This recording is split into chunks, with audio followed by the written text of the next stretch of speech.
মাত্র 1 মিনিটে যে দোয়া কবুল হয়। কখনো মনে হয়েছে দোয়া কবুল হচ্ছে না?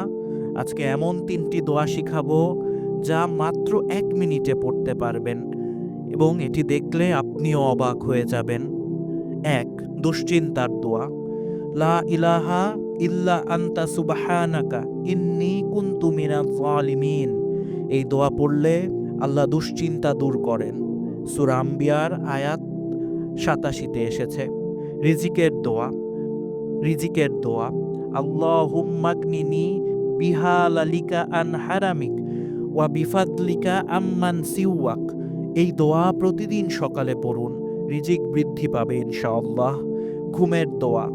আল্লাহুম্মা বিসমিকা আমুতু ওয়া আহইয়া। ঘুমানোর আগে পড়লে শয়তান থেকে সুরক্ষা পাবেন ইনশাআল্লাহ। এই দোয়াগুলোর আমল আজই শুরু করুন। কমেন্টে লিখে জানান কোন দোয়াটি আপনার সবচেয়ে প্রিয়।